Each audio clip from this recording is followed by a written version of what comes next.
Hello friends, Heidi here from Rain Country. God is good all the time. And I'm here for another herb list video. And these videos are specifically about the best herbs and other natural remedies for specific ailments. So I already have a few out, but now I'm going to start compiling them into a series.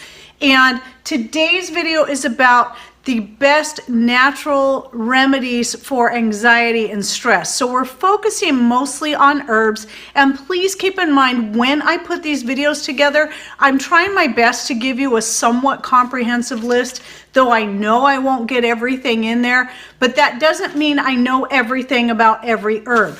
I can share with you though the ones that I grow and use myself and how I use them. So the first thing I'm going to do is start off by reading this list that I also will be typing up and be putting in the description box. Before I read this list, the other thing I want you to keep in mind, this is very important.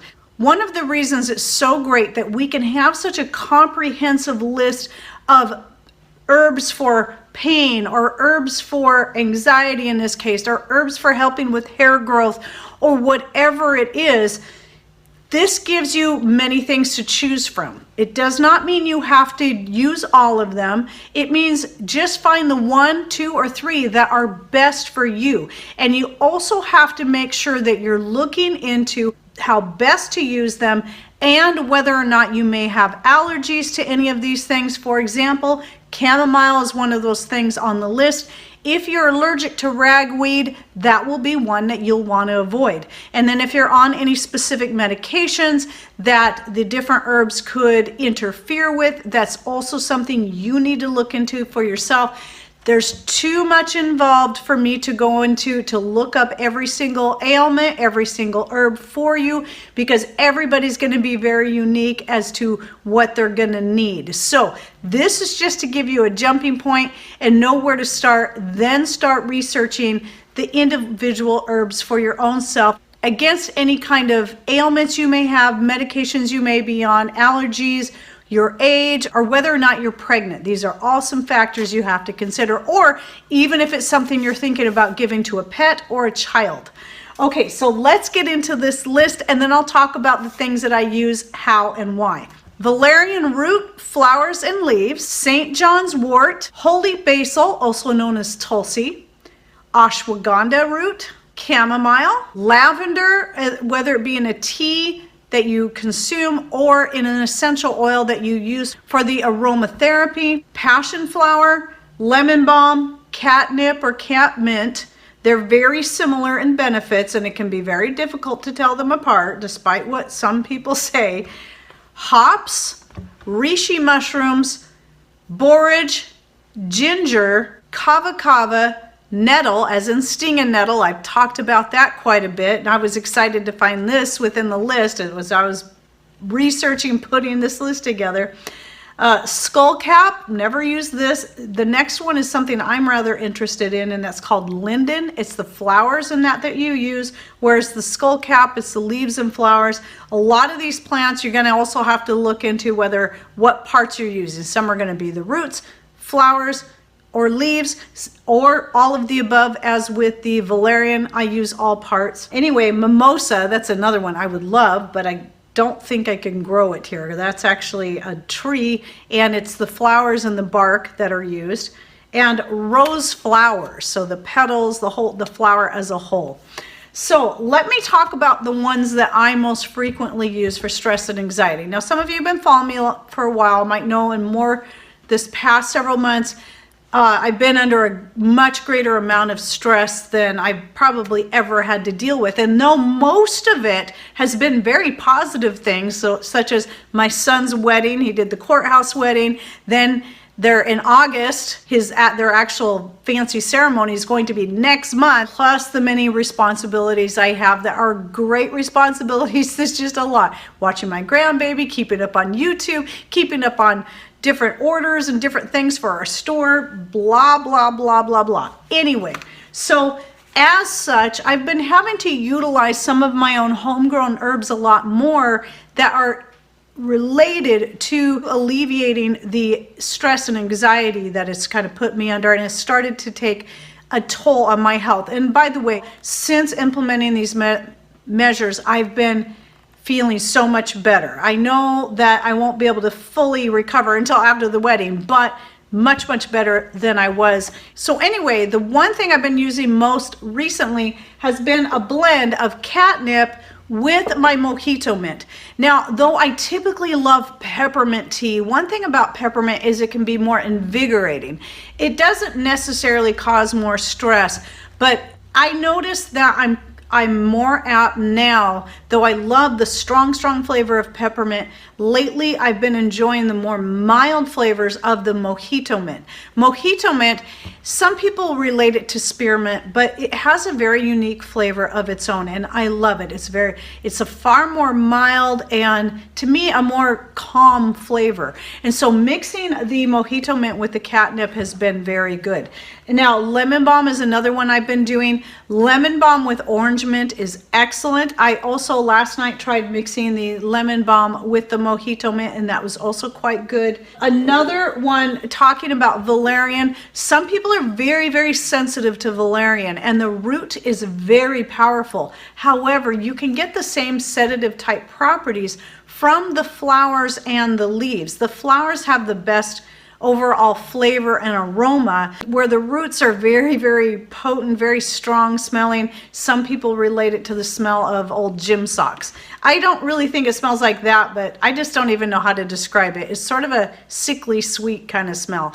Not totally horrible, but not great. But the flowers, when they're fresh, have a very nice smell. But the flowers and or the leaves can make a great tea, and you can use that to help you relax without it being quite so powerful. Some people who are very sensitive to it can also find themselves having very vivid dreams. But the other thing is that with any of your herbs, you're going to find that you'll be better off if you can mix it up, which is another great reason to have a long list to work from, as well as the fact that you got to find what's going to grow best in your area too. Like for us, any kind of mint will do well. So catnip or catmint, either one of those will do excellent here because all mints do great for us.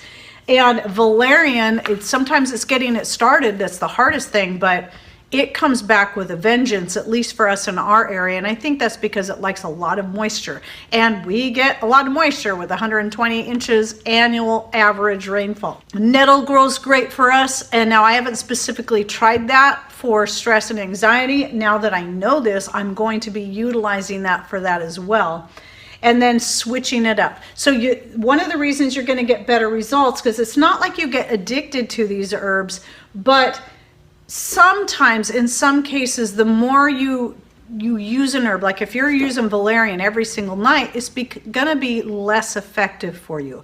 And I think you're gonna see that mostly all the way across the board. And any herb in excess, I don't care what it is, can be harmful. Even peppermint, as safe as peppermint is, if you're drinking, I notice this, if I'm having strong peppermint tea every single night, or if I'm also making like a chocolate peppermint bark or peppermint patties, I do have a recipe on that I'll link to in the description box down below, and I do use peppermint oil in that to give it a good, powerful flavor.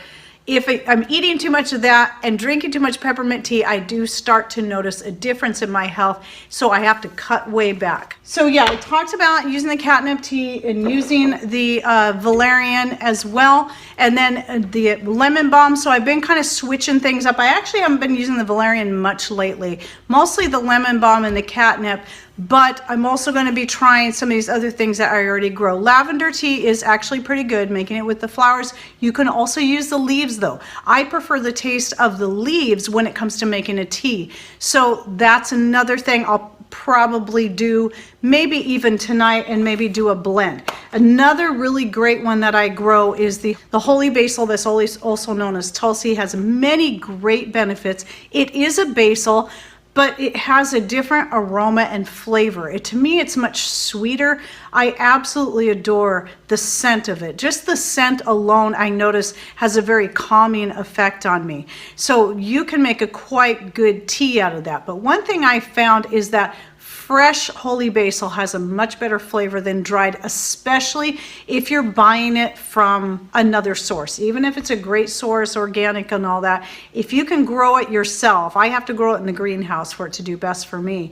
But I grow it just every year. I strip the seeds off, put them back in the pot. I grow it in the pots, and then it just comes back again, and I just harvest it and use it as needed. So probably tonight, maybe I'll even do a blend of Tulsi with lavender leaves and just keep mixing it up. Now, you don't have to do blends. In fact, it's recommended that whenever you're trying a new herb for the first time, try using just one herb in a small amount. Find out if you're going to like the flavor and how well it's going to work for you. And then try another herb. And then if you know you like both of those herbs and they work for you, and you think they might taste good together, such as the catnip with the mojito mint or the lemon balm with the orange mint, then try combining them. Again, just do a little bit at a time and just keep experimenting. So I did a video on making your own herbal tea blends and how to experiment with that and how I brew them.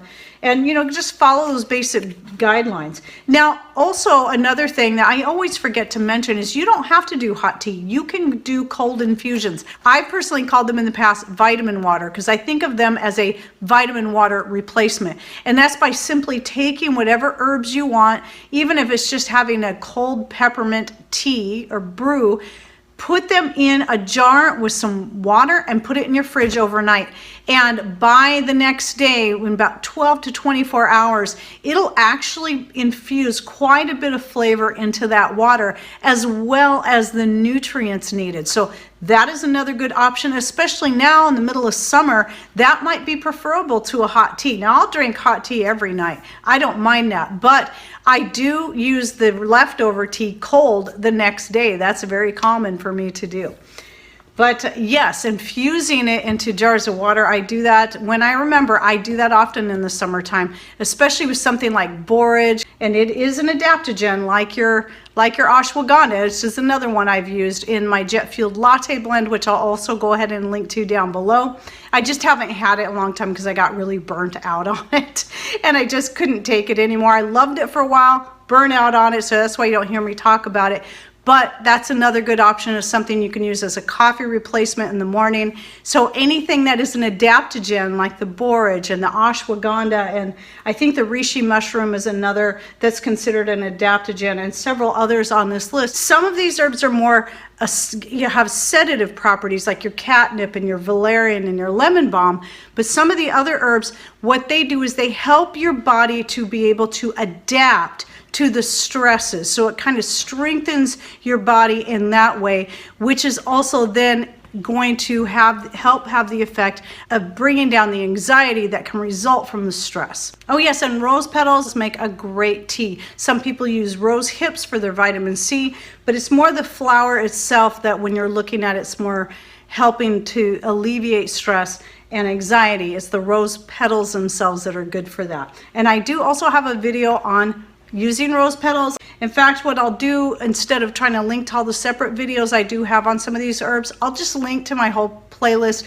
on herbs. Anytime I do an herb profile, it is about the benefits and uses, and usually how I personally use those, but it doesn't mean it's limited to that. Now remember, if you don't like making teas, another thing you can do is also powder up your herbs and encapsulate them and take them that way. I have a couple different videos showing how I encapsulate different things. Even in the pain remedy one where I did the pain remedy capsules, you can make tinctures, you can make extracts, all kinds of ways that you can make and use your different herbs if you're talking about internally. And then another thing I wanted to add as far as supplements, nutrients that your body needs to help it deal with stress, would be your things like magnesium is right at the top of the list. Amino acids such as L-Lysine and L-Arginine or arginine, I'm not sure how it's pronounced. And then essential fatty acids. There's just a few of the nutrients that you should be making sure that you're getting, preferably through food and natural sources. But if you have to, yes, adding it in a supplement form and finding a high quality capsule, not tablet, form to take these things in, because capsule is going to be much better. You're going to get better absorption, most likely be free of any added chemicals that they use as binding agents when they're making the tablets. and so on. So capsules, if you must supplement, go for that. And then of course, remember just to keep yourself well hydrated and get plenty of exercise. Exercise doesn't mean having to go to the gym. It can just be making your own exercise program, which I've always done. I've always made my own, except back when I was lifting weights at the gym that I used to work at, and I also taught people how to lift weights. Most of my exercise programs were all my own created ones that I've done here. Sometimes it was running around this big room, putting several miles in this and going in both directions. Sometimes it was just walking. Sometimes it was doing my own form of aerobics.